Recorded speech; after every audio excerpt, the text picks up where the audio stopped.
Selamat malam semuanya.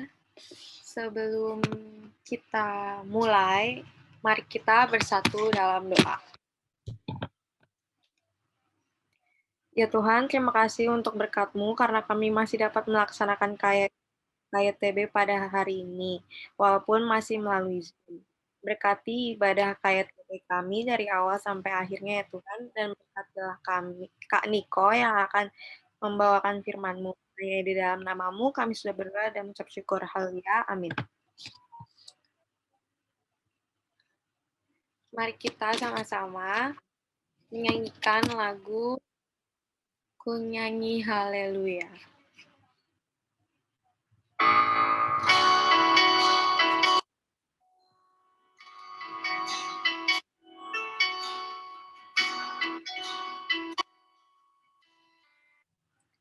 Maaf kepencet bentar ya.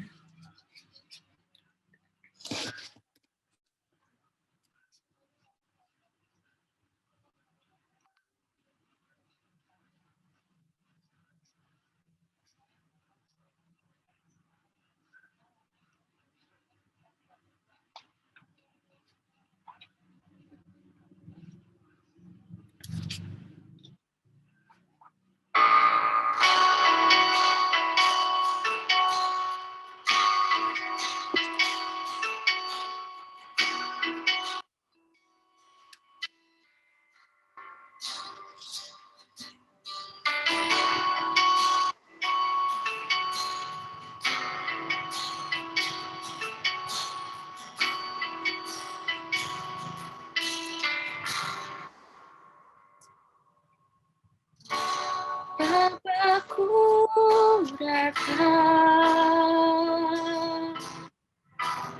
menyembahmu di sini. Ku percaya Kau ada bagiku.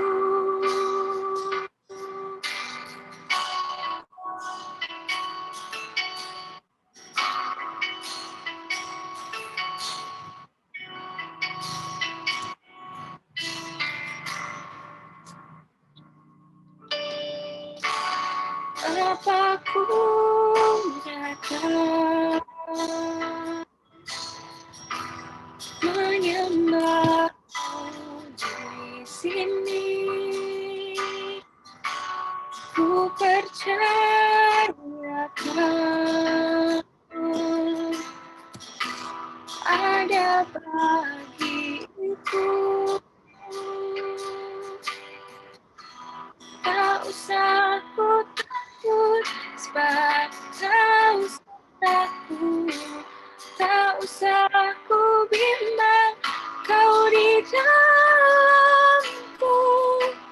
Tak usah ku cemas, Kau penghiburku. Saat ku lemah, Kau kuatku. Ku nyanyi haleluya.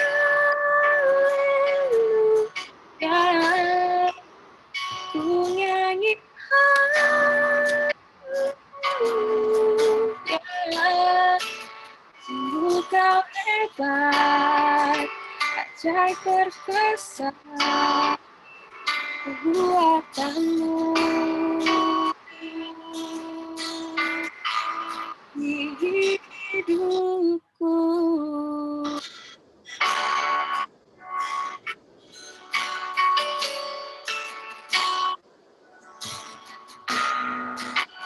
Ku nyanyi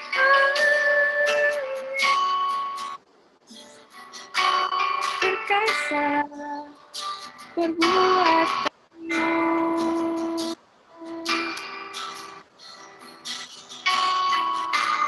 di hidupku.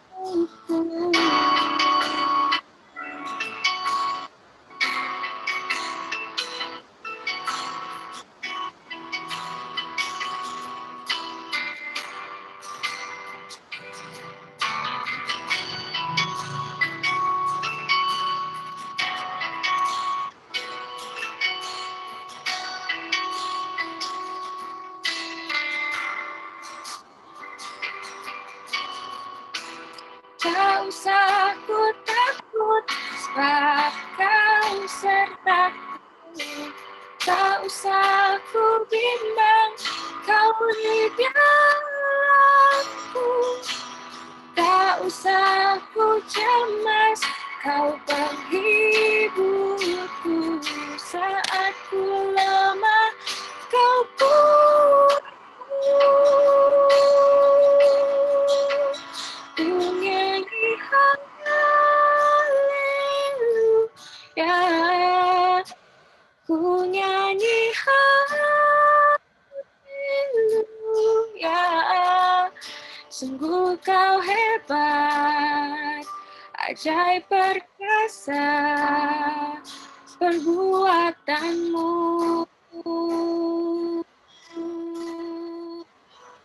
di hidupku. Untuk lagu selanjutnya, mari kita sama-sama menyanyikan Jadikan Aku Indah.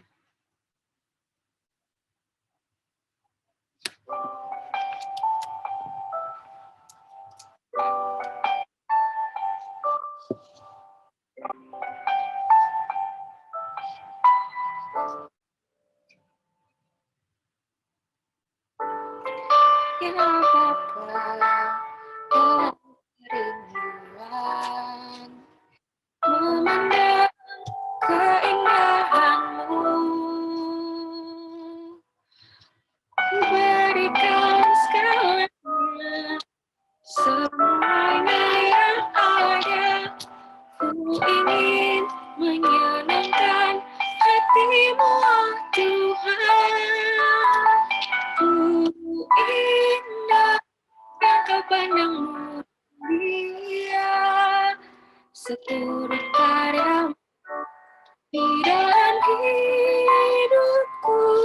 Ajarku berharap hanya kepadamu, taat dan setia kepadamu, Tuhan.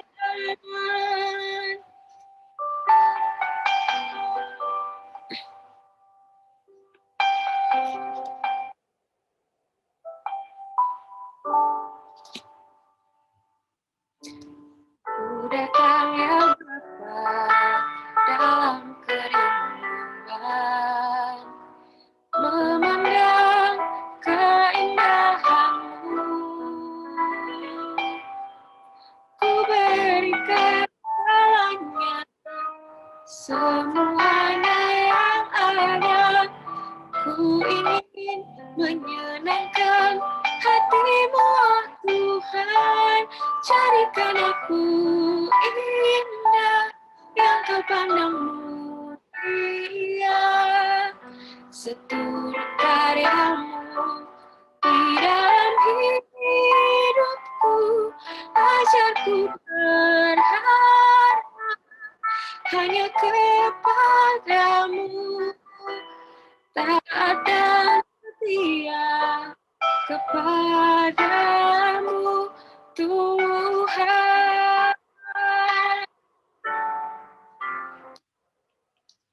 Aku serahkan selanjutnya ke kananku.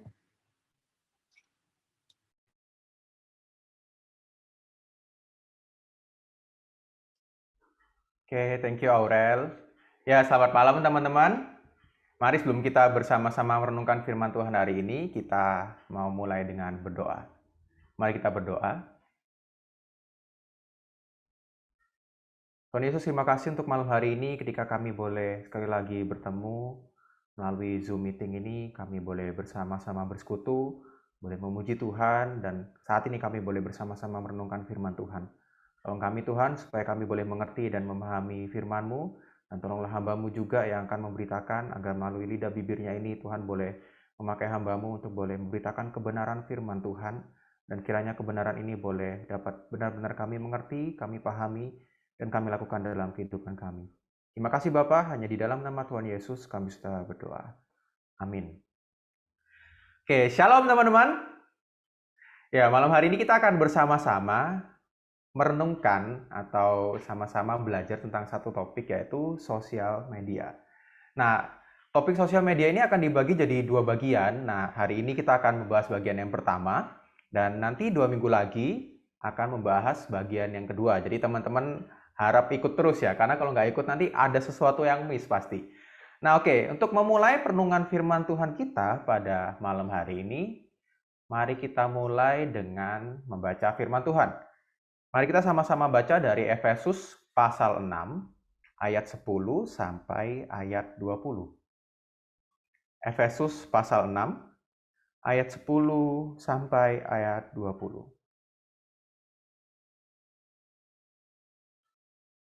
Efesus pasal 6, ayat 10 sampai 20.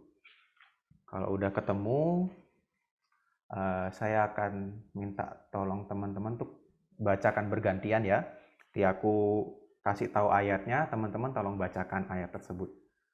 Efesus pasal 6, ayat 10 sampai ayat 20. Ayat 10 minta tolong Koyo untuk bacakan buat kita semua.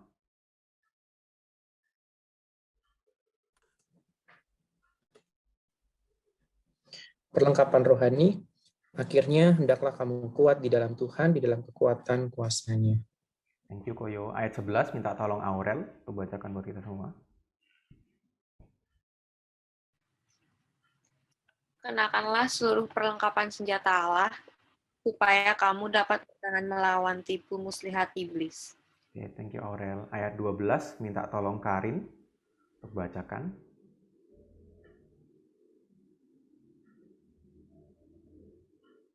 Karin ada di tempat. Oke, ayat 12 minta tolong VVD ya, bacakan buat kita semua. Oke. Ayat 12, karena perjuangan kita bukanlah melawan darah dan daging, tetapi melawan perintah-perintah, melawan penguasa-penguasa, melawan penghulu-penghulu dunia yang gelap ini, melawan roh-roh jahat di udara. Thank you V. Ayat 13 minta tolong Nia untuk bacakan buat kita semua. Sebab itu ambillah seluruh perlengkapan senjata Allah, supaya kamu dapat mengadakan perlawanan pada hari yang jahat itu dan tetap berdiri, sesudah kamu menyelesaikan segala sesuatu. Ayat 14 minta tolong Gerard, boleh bacain?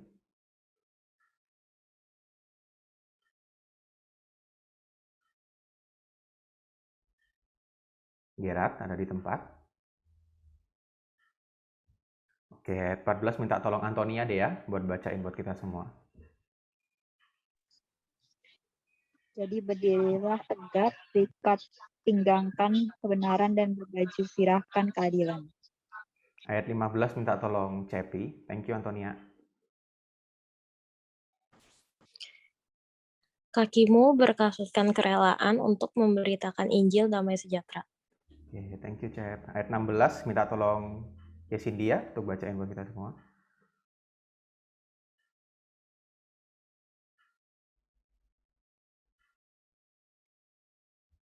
Di sini nggak ada di tempatnya, oke. Ayat 16, aku bacain ya. Dalam segala keadaan, pergunakanlah perisai iman, sebab dengan perisai itu kamu akan dapat memadamkan semua panah api dari si jahat. Ayat 17, boleh minta tolong Koyo untuk bacakan lagi kok. 17, dan terimalah ketopang keselamatan dan pedang roh, yaitu firman Allah. Thank you Koyo. Ayat 18, Aurel boleh bacain lagi.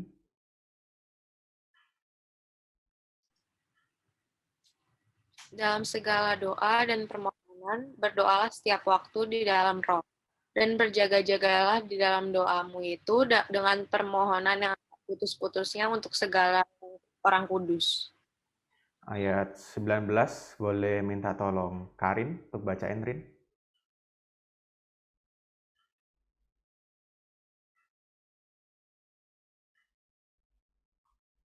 Karin. Oke, balik lagi ke VV deh ya. Ayat 19 VV, ayat 20 nanti terakhir Nia ya. Oke. Juga untuk aku, supaya kepadaku, jika aku membuka mulutku, dikaruniakan perkataan yang benar, agar dengan keberanian aku memberitakan rahasia Injil. Thank you V, ayat 20 Nia. Yang kulayani sebagai utusan yang dipenjarakan. Berdoalah supaya dengan keberanian aku menyatakannya sebagaimana seharusnya aku berbicara. Oke, terima kasih teman-teman udah mau membantu membacakan buat kita semua. Oke, nah setelah membaca Alkitab hari ini kita mau sama-sama mulai perenungan kita dengan satu pertanyaan dulu.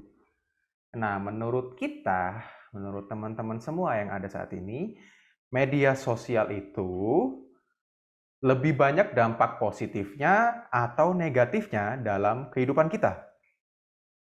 Media sosial lebih banyak dampak positif atau dampak negatif? Nah, teman-teman boleh jawab, silakan jawab di chat atau kalau mau di unmute boleh langsung jawab juga nggak apa-apa. Lebih banyak positif atau negatif? Boleh bantuannya teman-teman bisa dijawab. Aurel 50-50. Oke, yang lain? Mau apa yang ada di kepala aja, kira-kira apa? Positif atau negatif? Karena kan kita pengguna aktif pasti ya sosial media. Apapun itu, Instagram, Twitter, Facebook mungkin udah jarang ya. Apalagi sekarang udah ada Telegram, terus Line, WhatsApp, banyak lainnya. Nah, dari semua sosial media itu, kira-kira menurut kalian lebih banyak positifnya atau negatifnya? Oke, positif. Makasih Antonia, jawabannya tergantung yang gunain ya. Makanya kan aku tanya ke kamu, Ton. Kalau menurut kamu, Ton, gimana? Positif atau negatif?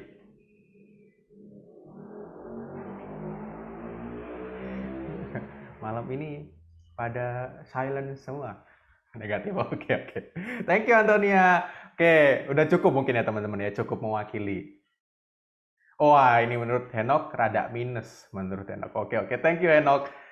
Oke, ini dari jawaban, beberapa jawab 50-50 ya. Aurel sama Karin 50-50.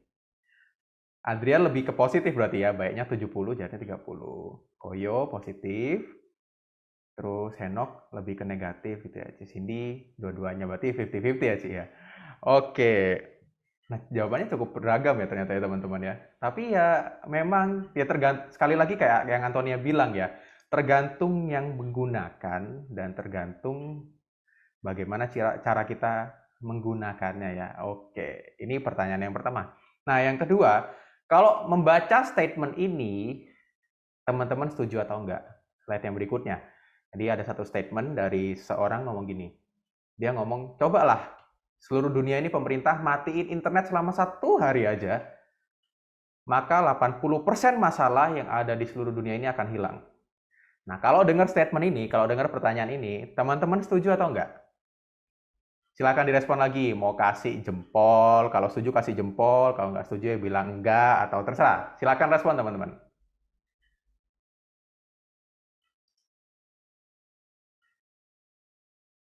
Oke, lanjut.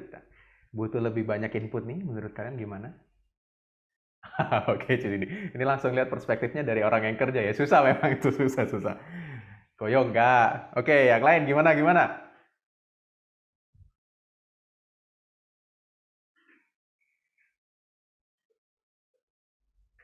Oke.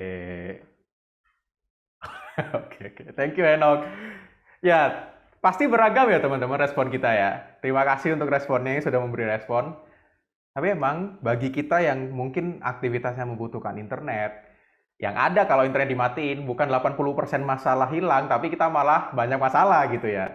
Tapi kalau aku lihat sebetulnya orang ini mungkin kenapa mengatakan demikian, karena di zaman sekarang dengan pertumbuhan teknologi dan internet yang semakin cepat, sosial media juga semakin luas pemakaiannya, ada Telegram dan lain-lain. Entah kenapa angka kejahatan juga semakin meningkat di dalam melalui sosial media gitu ya. Makanya satu orang ini berkata demikian. Nah, coba kalau dimatiin, harusnya sebagian besar masalah di dunia ini juga bakal hilang. Karena zaman sekarang lebih banyak masalahnya itu secara online, secara virtual gitu ya, bukan secara langsung. Oh, oke. Nah, tapi percaya atau enggak ya teman-teman? Ya mungkin ini satu statement yang kita bisa nggak setuju, bisa setuju, bebas gitu. Tapi percaya atau enggak, meskipun saat ini kita udah bisa melihat banyak sekali manfaat positif dari media sosial, tapi dampak negatifnya itu juga banyak teman-teman. Meskipun kita nggak bisa ngukur mungkin ya secara persentase, entah itu 50-50 atau 70-30 atau mungkin 60-40, kita mungkin nggak bisa menghitung. Tapi kalau kita lihat dengan jelas ya, kalau kita mau perhatiin baik-baik, yang namanya media sosial itu tentu kita tahu punya dampak positif. Tapi kalau kita nggak berhati-hati, kalau kita nggak berjaga-jaga, kalau kita pakainya seenaknya aja, media sosial juga bisa berdampak negatif kepada kita.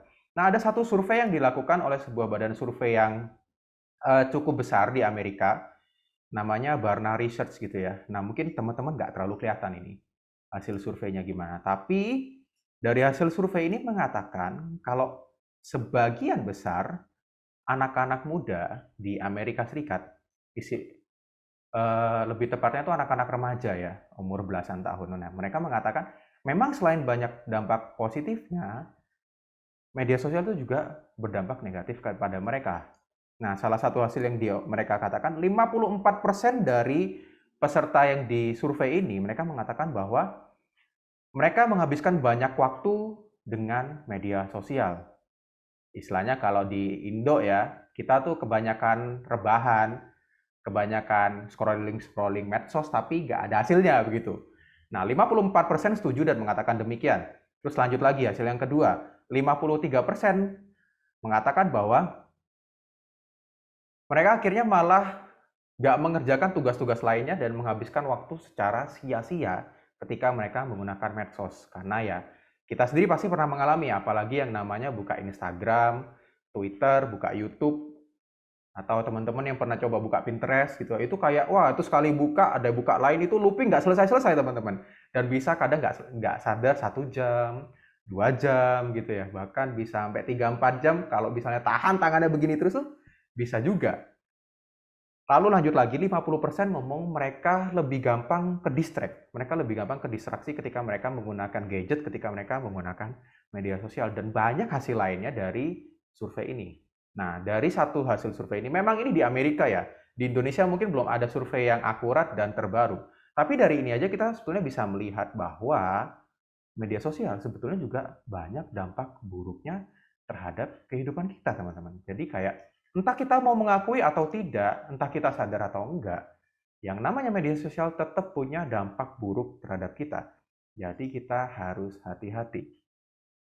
Dan seorang mantan eksekutif dari Facebook, namanya mantan, berarti sekarang dia udah nggak bekerja di sana ya. Namanya Camat Ali Hapitia, ya itulah slide yang selanjutnya. Nah, dia ngomong gini teman-teman. Nah, ini bahasa Inggris, maaf aku belum terjemahin untuk kita semua.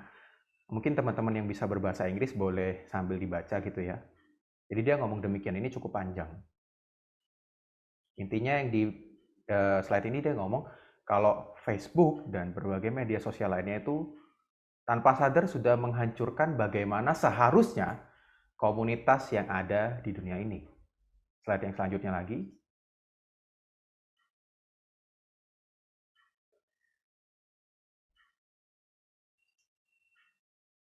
Oke, lanjut.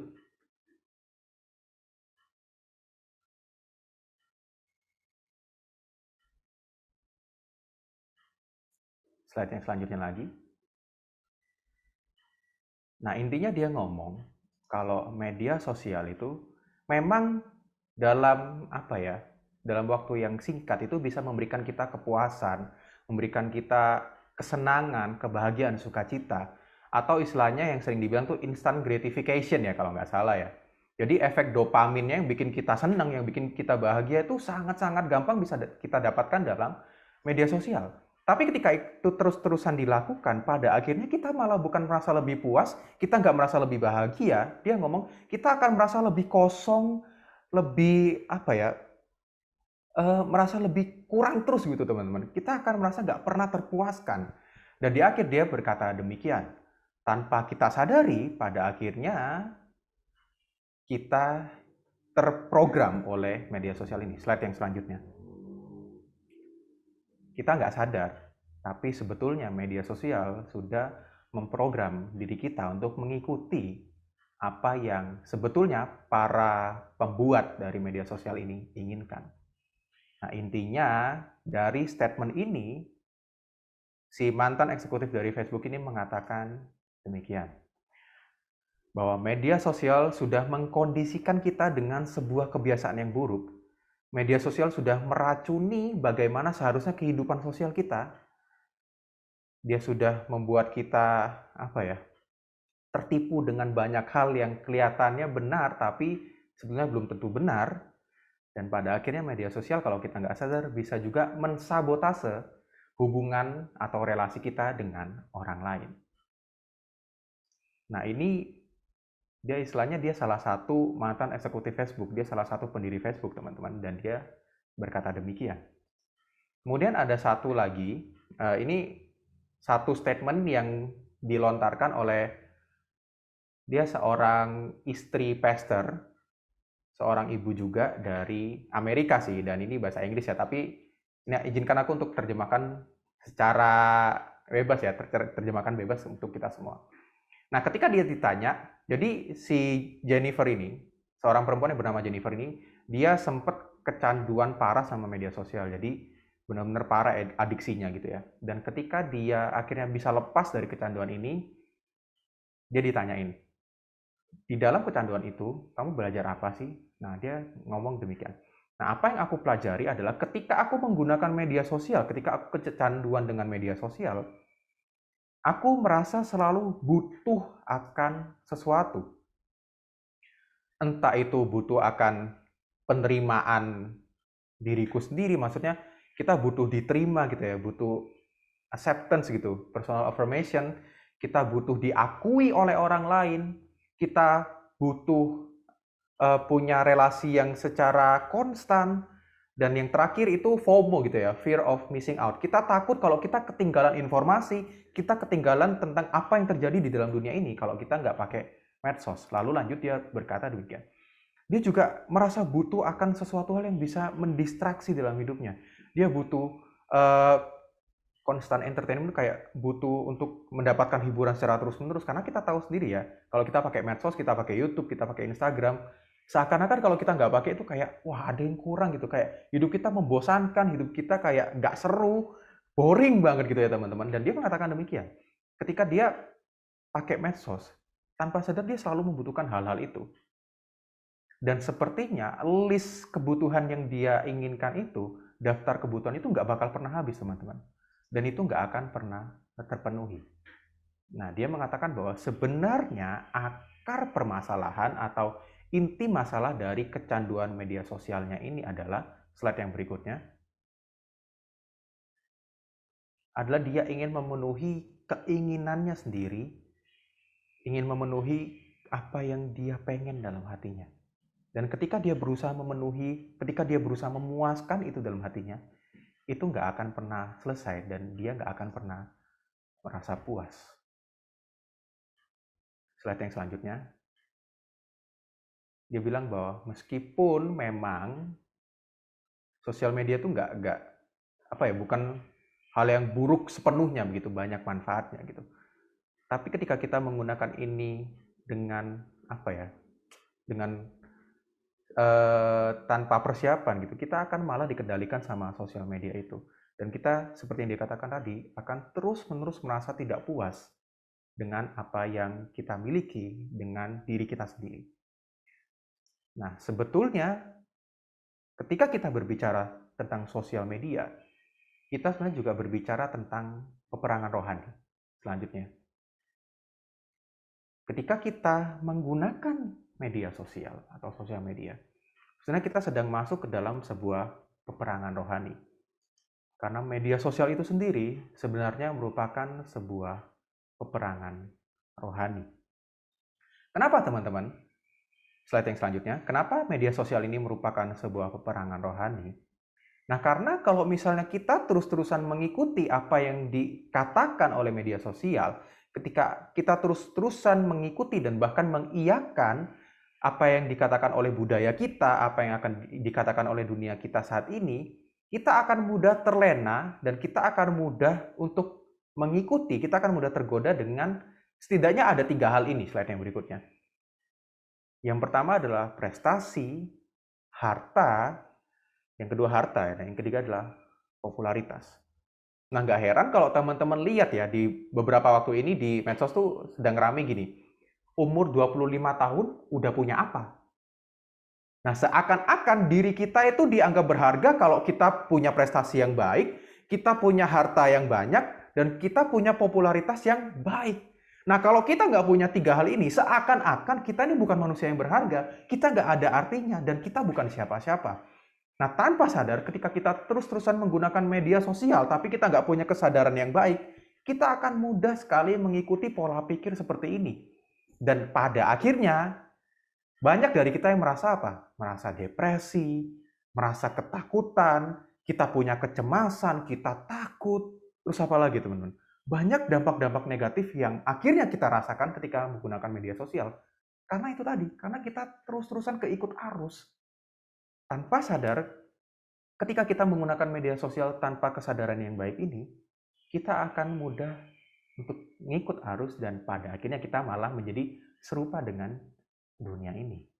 Yang kita kejar bukan lagi kebahagiaan, bukan lagi sukacita yang sebenarnya, tapi yang kita kejar ya 3 hal itu tadi. Prestasi, harta, popularitas. Dan terkadang, bukan terkadang sih, seringkali. Karena kita berusaha memenuhi ekspektasi itu, kita pada akhirnya menciptakan diri kita yang palsu. Untuk mencapai hal-hal tadi, pada akhirnya entah kita sadar atau enggak, entah kita mau atau enggak, kita malah menciptakan diri kita yang palsu. Slide yang selanjutnya. Sehingga seakan-akan ada 2 kepribadian kita gitu ya. Diri kita yang di sosial media dan diri kita yang sebenarnya.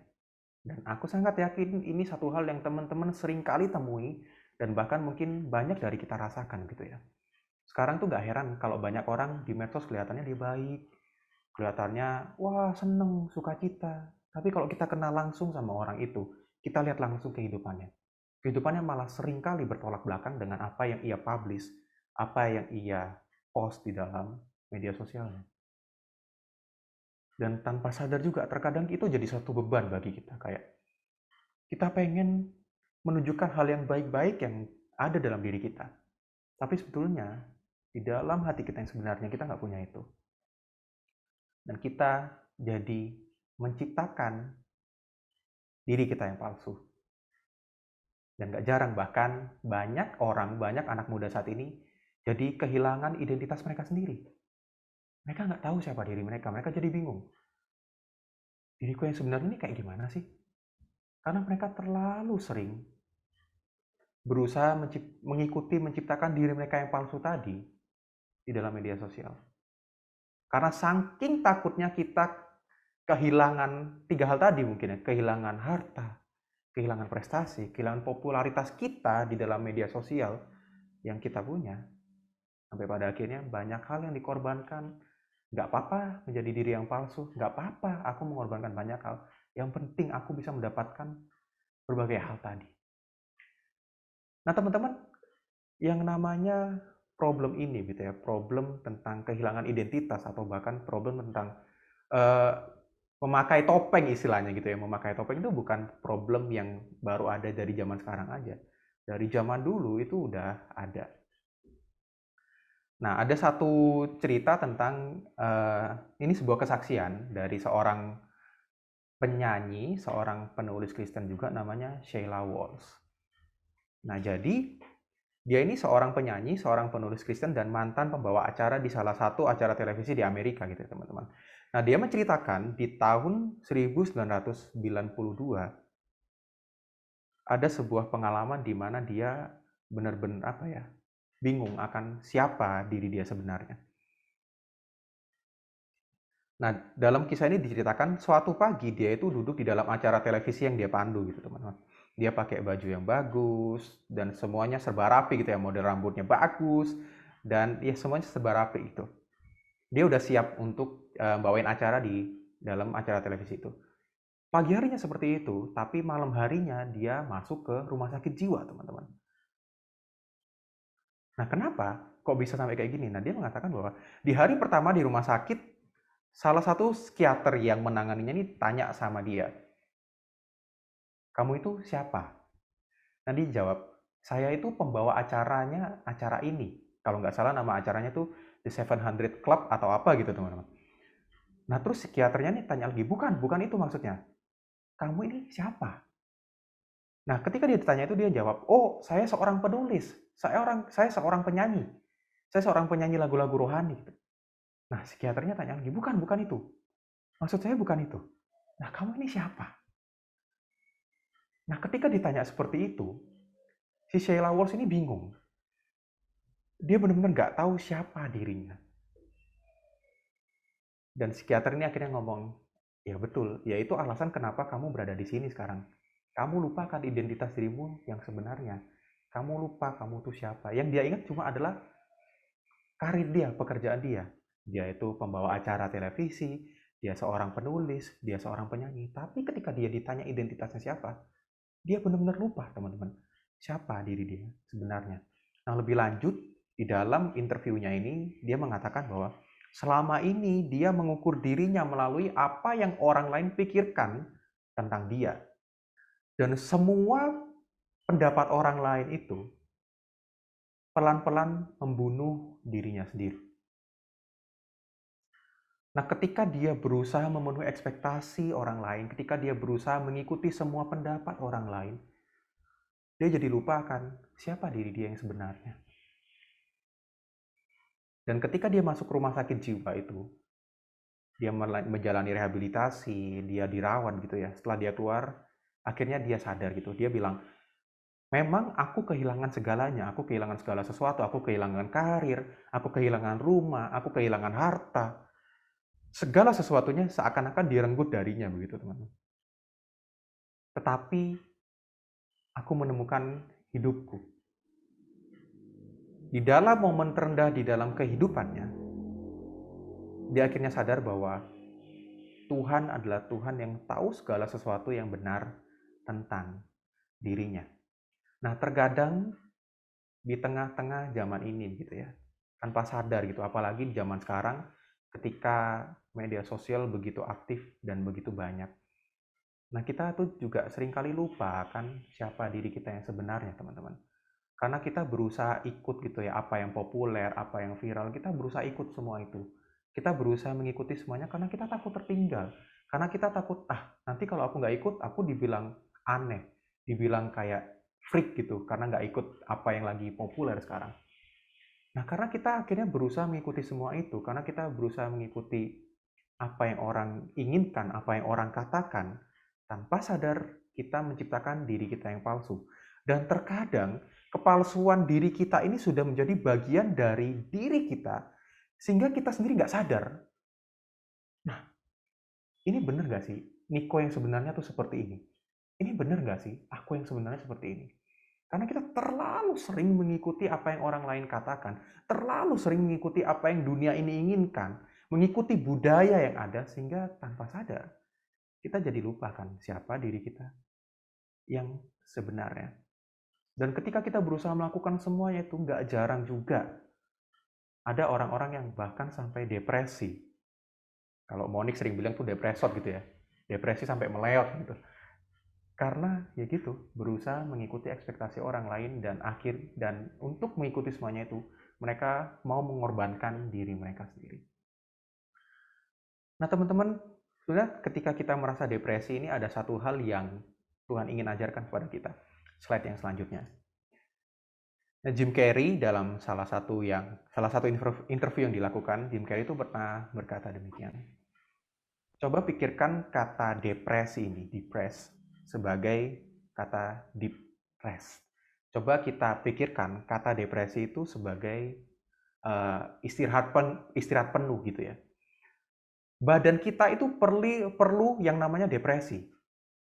Badan kita itu butuh istirahat penuh dari karakter yang selama ini mungkin kita coba lakukan, kita coba perankan. Nah, kenapa Jim Carrey sampai ngomong begini, teman-teman? Karena di dalam hidupnya, dari dia kecil sampai dia gede, Jim Carrey itu hidup dengan suatu tujuan untuk memenuhi ekspektasi orang lain. Nah, ketika dia kecil, papa mamanya sebenarnya baik-baik aja. Tapi tanpa sadar ketika papa mamanya, dalam perlakuan yang dilakukan oleh papa mamanya itu, Akhirnya Jim Carrey ini dia jadi aktor pun, dia jadi artis gitu ya, itu untuk memenuhi ekspektasi dari kedua orang tuanya. Dan bahkan ketika dia sudah jadi aktor terkenal di Hollywood gitu ya, apa yang dia lakukan itu bukan karena keinginan dia sendiri, tapi karena dia berusaha memuaskan keinginan orang lain, atau pada saat itu memuaskan keinginan dari para penonton dari film-film yang ia lakukan. Sampai di suatu saat ketika dia sudah mulai tua gitu ya, umur berapa gitu teman-teman, Jim Carrey ini penampilannya tiba-tiba langsung berubah banget gitu. Yang awalnya dia nggak pernah berewokan, dia jadi mau berewokan, dan terus orang-orang tuh sampai kaget. Di Hollywood tuh sempat ramai karena kayak, ini Jim Carrey kenapa berubah? Dia gila atau gimana ini? Karena perubahannya sangat-sangat signifikan dan sangat berbeda. Nah dia bilang, aku tuh nggak gila, tapi selama ini aku nggak hidup sebagai siapa diriku yang sebenarnya. Bahkan dia mengatakan bahwa selama ini dia hidup dengan memerankan karakter Jim Carrey. Bingung ya teman-teman? Dia ngomong bahwa selama ini dia hidup tuh dengan memerankan karakter Jim Carrey. Waktu saya baca gitu kayak, lah terus dia sebenarnya siapa? Nah, sebetulnya yang dia ingin katakan adalah selama ini bahkan di dalam hidupnya dia hidup dengan banyak kepalsuan gitu. Dia hidup dengan hidup sebagai dirinya yang palsu. Nah, ketika dia sadar, dia akhirnya berubah, melepaskan semuanya itu. Dia nggak mau dengar omongan orang apa, dia hanya ingin hidup sesuai dengan apa yang dia inginkan gitu ya. Nah ini memang terkadang kalau kita nggak hati-hati, ini juga bisa salah tangkep. Karena kalau kita hidup semau diri kita, itu juga bahaya teman-teman. Yang ada kita malah terus-terusan jatuh dalam dosa, kita malah terus-terusan berbuat buruk. Tapi dua ekstrim ini adalah dua ekstrim yang sering terjadi. Antara karena kita terlalu mengikuti omongan orang, karena kita terlalu mengikuti apa yang ada di dalam dunia kita, apa yang terjadi di media sosial, akhirnya kita menciptakan diri kita yang palsu, atau ekstrim yang lain. Kita nggak mau dengerin semuanya itu, kita jadi diri kita sendiri, tapi jadinya egois. Nah ini adalah hal-hal yang seringkali terjadi di dalam dunia kita saat ini. Dan itu salah satu dampak buruk dari media sosial, teman-teman. Nah, media sosial sebenarnya jadi satu alat gitu ya, jadi satu indikator yang Tuhan pakai untuk mengingatkan kita. Nah, bagaimana kehidupan kita sebagai anak-anak Tuhan? Tadi kalau teman-teman baca, dikatakan bahwa media sosial itu merupakan sebuah peperangan rohani gitu ya. Kenapa? Karena ketika kita menggunakan media sosial, banyak hal yang bisa iblis gunakan untuk membuat kita lupa akan siapa diri kita sebenarnya, akan identitas kita yang sebenarnya. Dan kalau kita nggak siap, kalau kita kalah di dalam peperangan rohani itu, pada akhirnya yang terjadi yaitu tadi, kita akan menciptakan diri kita yang palsu untuk mengikuti semua ekspektasi orang itu. Dan mungkin tanpa sadar kita juga bisa jadi seperti Jim Carrey gitu ya. Kita hidup selama puluhan tahun sebagai diri kita yang palsu, tapi kita nggak sadar teman-teman. Karena selama ini yang kita terus-terusan lihat, yang kita terus-terusan perhatikan itu adalah media sosial kita. Nah, dalam salah satu buku, judulnya The Cry of the Soul gitu ya, Allender dan Tremper Longman ini mengatakan demikian. Kita takut dan malu akan siapa diri kita yang sebenarnya. Dan dengan mengabaikan emosi-emosi kita yang kuat, kita sedang bersikap palsu terhadap diri sendiri dan kehilangan kesempatan indah untuk mengenal Allah. Kita lupa bahwa perubahan muncul melalui kejujuran dan kerapuhan di hadapan Allah. Slide yang selanjutnya. Kita lupa bahwa perubahan muncul melalui kejujuran dan kerapuhan di hadapan Allah. Nah teman-teman, ketika selama ini mungkin tanpa sadar kita sudah menciptakan diri kita yang palsu, kita pasti malu kan untuk mengekspos siapa sih diri kita yang sebenarnya ini. Mengekspos kebobrokan kita, kejelekan kita, kerusakan yang kita miliki. Dan kadang tanpa sadar itu juga kita pakai, kita bawa ketika kita menghadap kepada Tuhan. Ketika kita berusaha bertemu sama Tuhan, terkadang tanpa sadar kita tuh mikirnya kayak gini, Aduh, aku pengen jadi bener dulu lah Tuhan. Aku pengen jadi baik dulu lah Tuhan. Aku mau bertobat dulu lah, baru aku ketemu sama Tuhan, baru aku balik sama Tuhan. Nah, karena kita saking takutnya, kita saking malunya akan siapa diri kita yang sebenarnya. Dan akhirnya bahkan bukan cuma di dalam media sosial aja, bahkan ketika kita bertemu Tuhan pun, kita malah menciptakan diri kita yang palsu. Kita malah menciptakan diri kita yang kelihatannya baik-baik aja di hadapan Tuhan. Dan ketika kita melakukan hal itu, kita kehilangan kesempatan yang indah untuk mengenal Tuhan. Padahal Tuhan sebenarnya merindukan ketika kita jujur, ketika kita mengakui kerapuhan kita, ketika kita mengakui kebobrokan dan kerusakan kita di hadapan Tuhan, maka di saat itulah Tuhan juga akan merubah kita. Nah teman-teman, di dalam kehidupan Tuhan Yesus sendiri, ketiga hal tadi, yang tadi aku sebutkan gitu ya, prestasi, terus harta, popularitas. Nah, ketiga hal ini adalah tiga hal yang tadi aku katakan seringkali kita kejar, entah kita sadar atau enggak kan. Nah, sebenarnya ketiga hal ini juga sudah menjadi satu berhala ya bisa dibilang. Jadi satu idols sejak zaman Tuhan Yesus. Di dalam kitab Lukas, ketika Tuhan Yesus dicobai oleh iblis gitu ya. Ketika Tuhan Yesus dibawa oleh iblis di padang gurun. Nah, di dalam pertanyaan-pertanyaan itu sebenarnya ada ketiga hal tadi. Ketika pada waktu itu iblis ini mencobai Tuhan Yesus, iblis itu mengatakan yang pertama, kalau engkau adalah anak Allah, coba ubahlah batu ini menjadi roti. Nah, pada waktu itu Tuhan Yesus belum memulai pelayanannya, teman-teman. Pada waktu itu Tuhan Yesus baru mau memulai pelayanannya di dunia ini.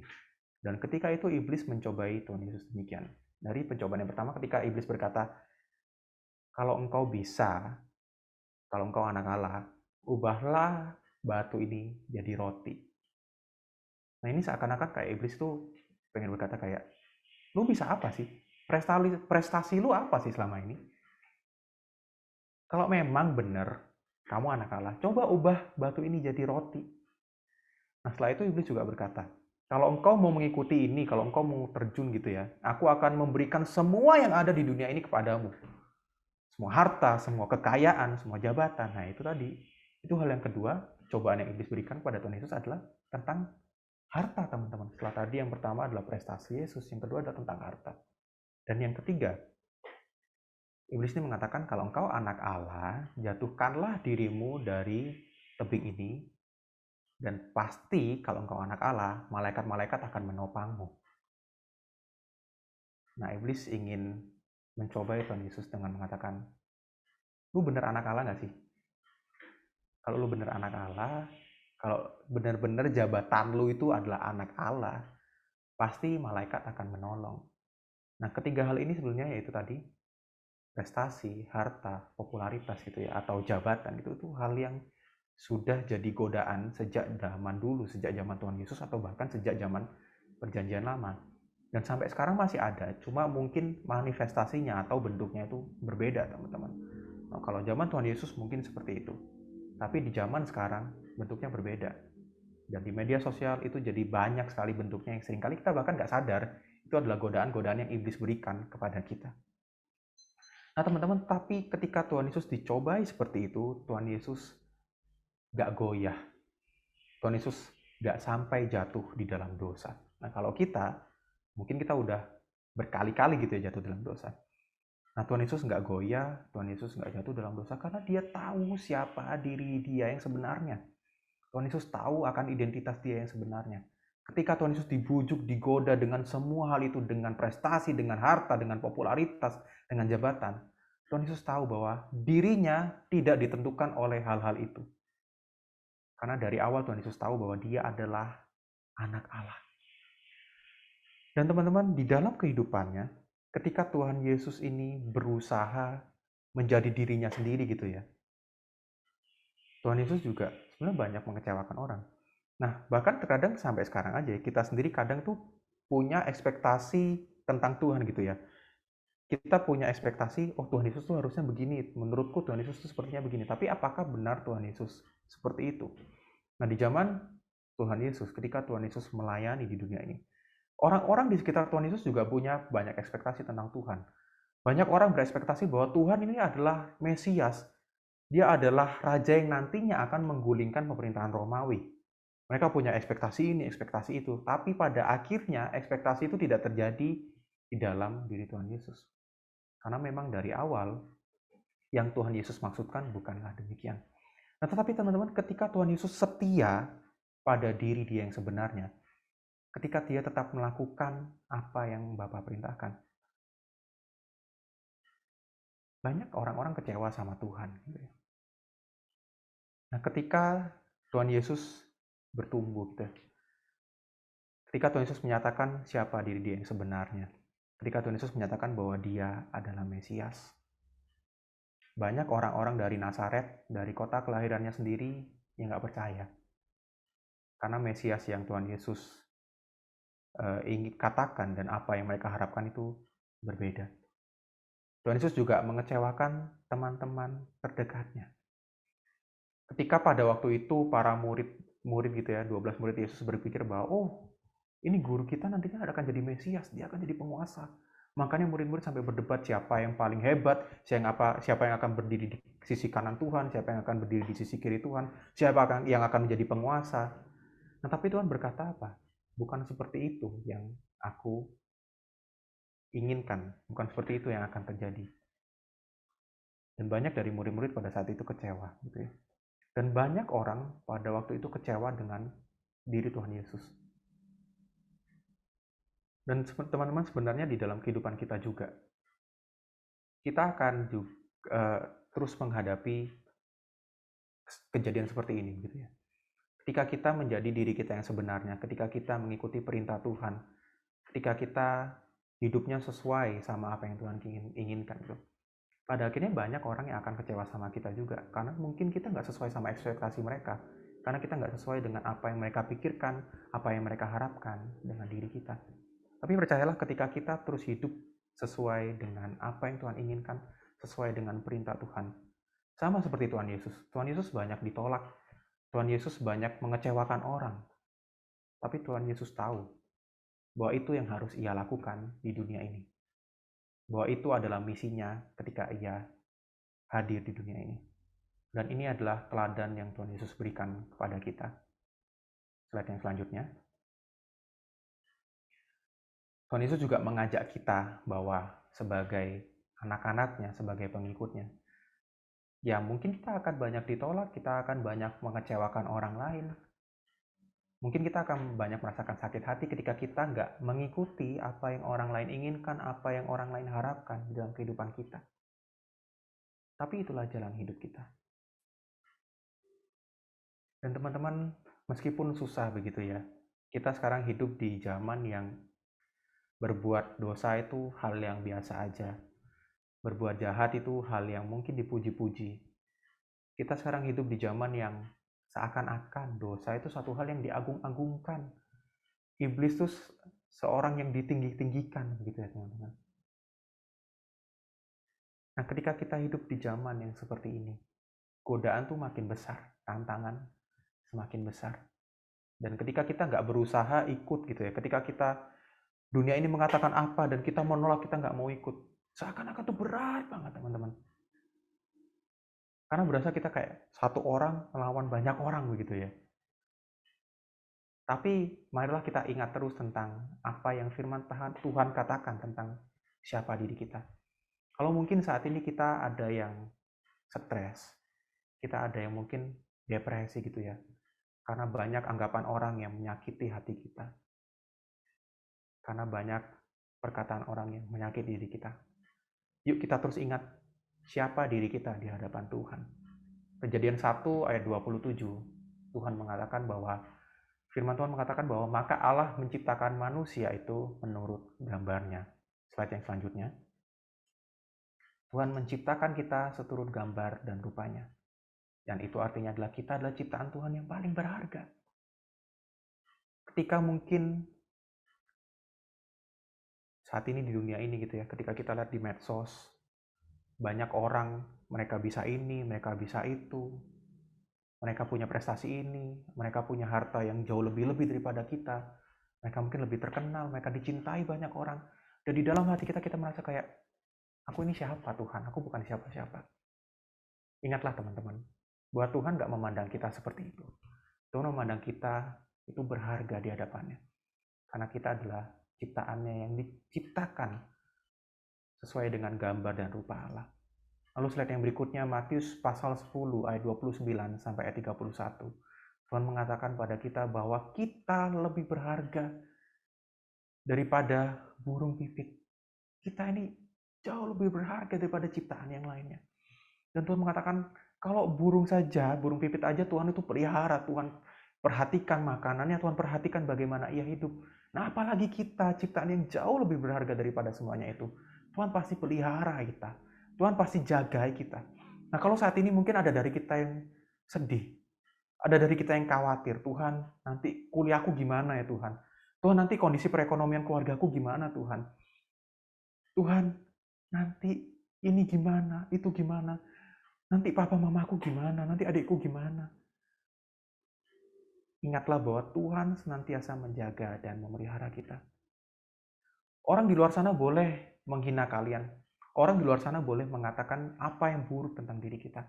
Tapi kita harus ingat bahwa Tuhan memandang kita baik. Tuhan menganggap kita berharga dan senantiasa menjaga dan melindungi kita.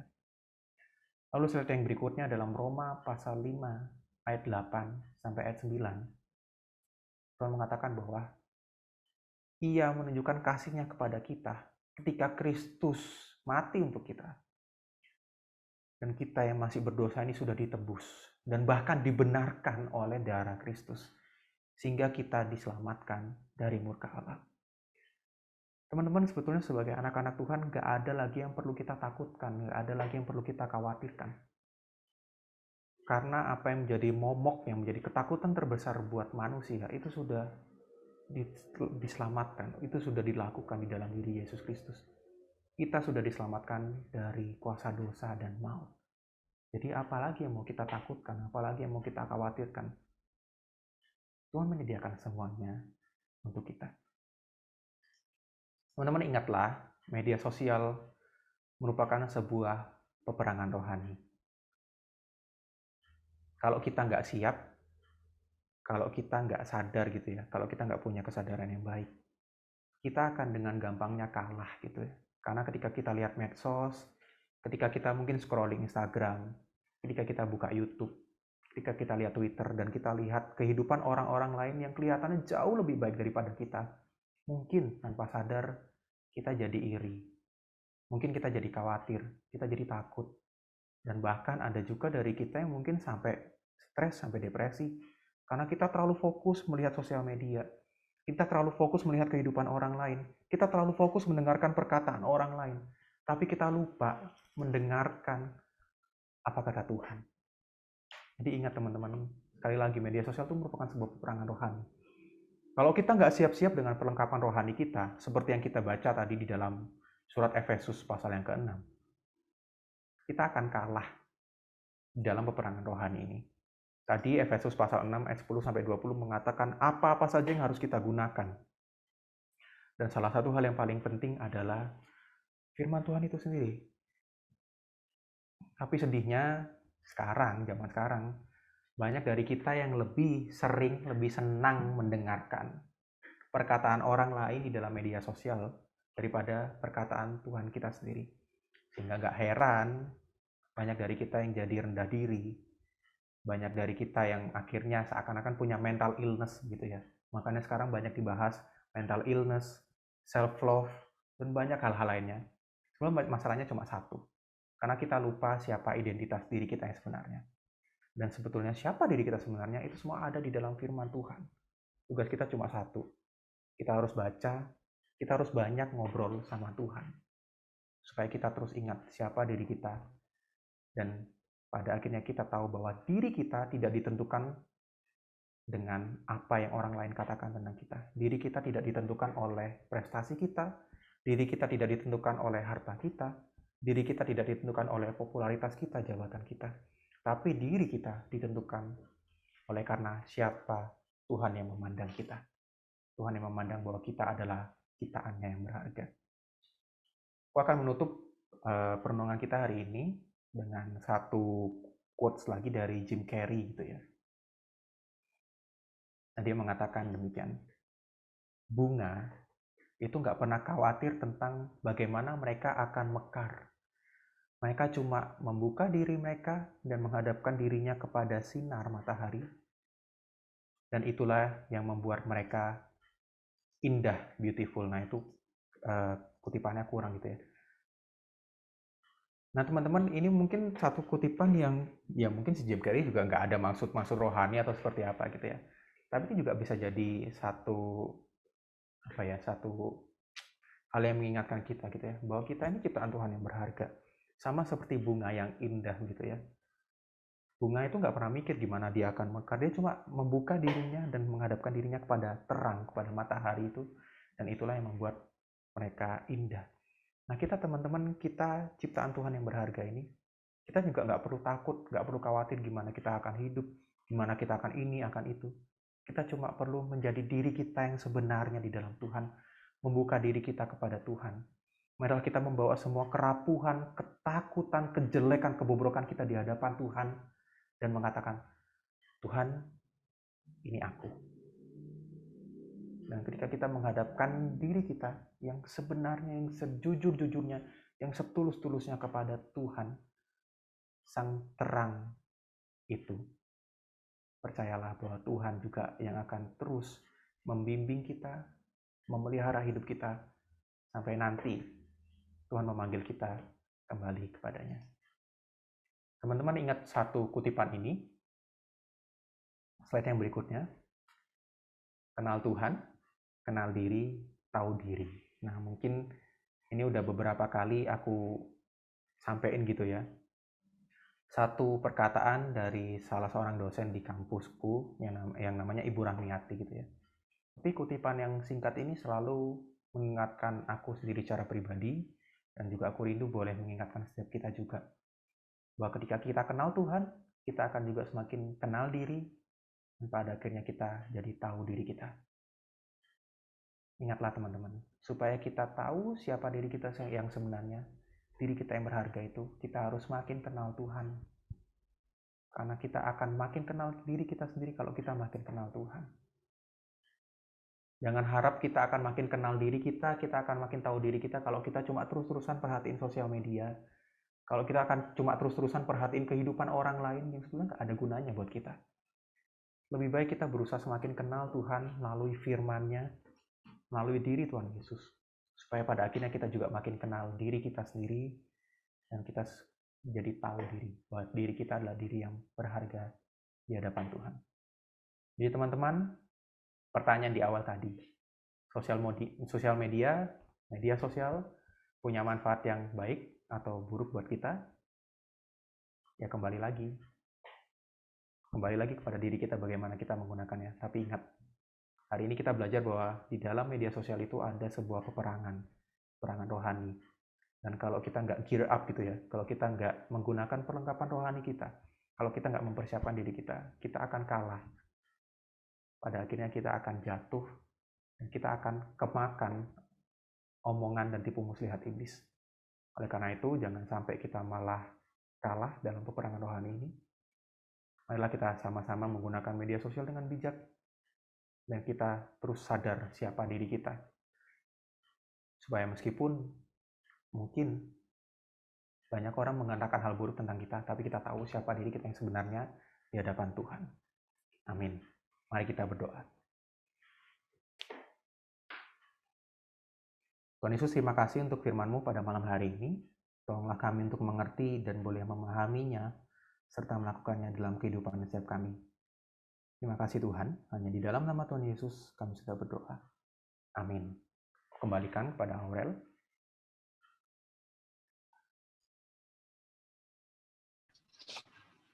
Terima kasih Kak Niko buat firman-Nya untuk hari ini.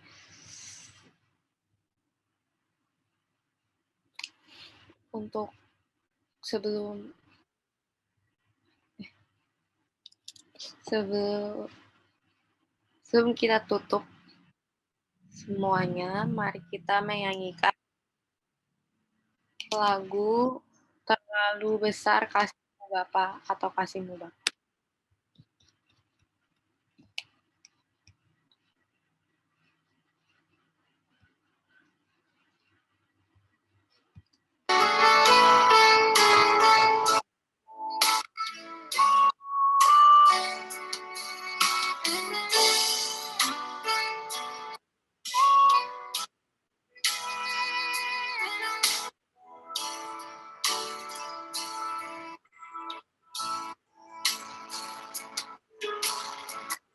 Telah kulihat bukti kasih-Mu, Kau menderita gantikanku.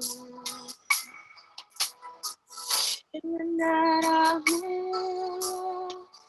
Kau selamatkanku. Kini ku hidup menyenangkan-Mu.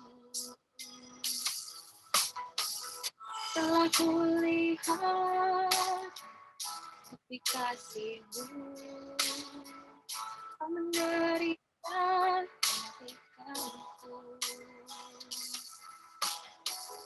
Dengan darah-Mu Kau selamatkanku. Kini ku hidup menyenangkan-Mu.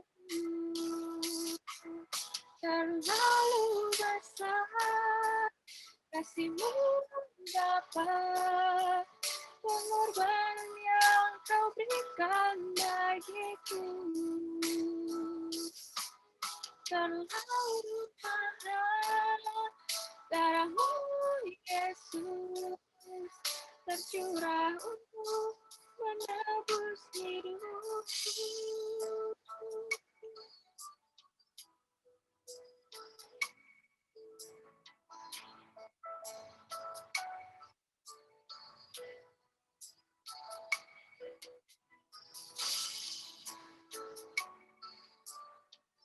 Kita nyanyi ini sekali lagi.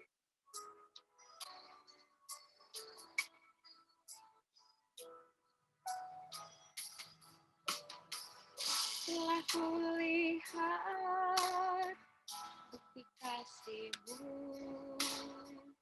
Kau menderita gantikanku. Dengan darah-Mu Kau selamatkanku. Kini ku hidup menyenangkan-Mu. Terlalu besar kasih-Mu Bapa, pengorbanan yang Kau berikan bagiku. Terlalu mahal darah-Mu Yesus tercurah untuk menebus hidupku. Terlalu besar kasih-Mu Bapa, pengorbanan yang Kau berikan bagiku. Terlalu mahal darah-Mu Yesus tercurah untuk menebus hidupku. Tercurah untuk menebus hidupku. Tercurah untuk menebus hidupku.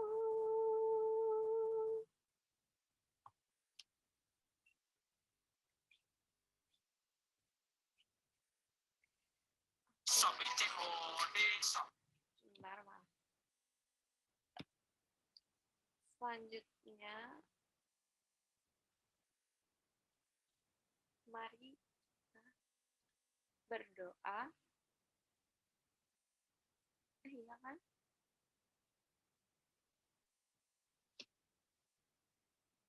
Penutup kan? Atau ada lagi?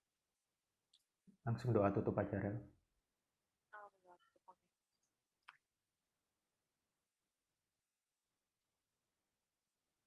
mari kita, aku mau minta Koyo untuk menutup dalam doa.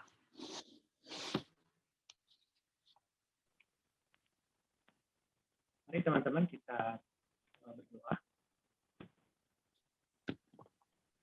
Bapa di surga, kami bersyukur Tuhan untuk malam hari ini kami boleh naikkan ucapan syukur kami untuk memuji dan memuliakan nama Tuhan.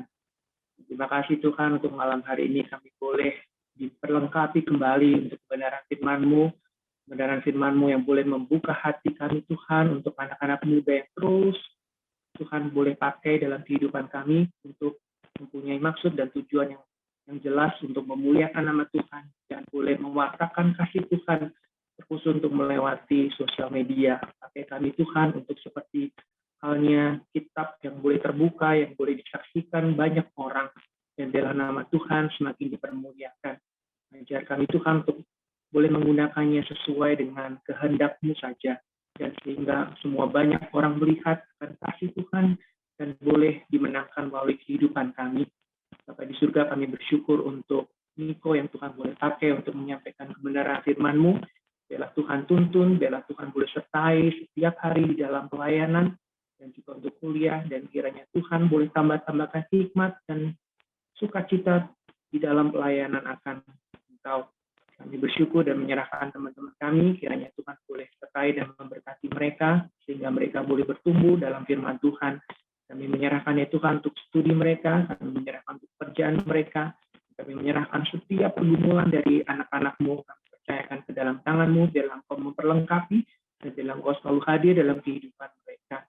Terima kasih Tuhan, kami boleh pisah dan kami boleh kembali melakukan aktivitas maupun istirahat malam hari ini. Kiranya Tuhan boleh jagai kami sehingga kami boleh istirahat dengan baik dan esok kami bangun dengan kekuatan, dengan sukacita yang datangnya dari Tuhan.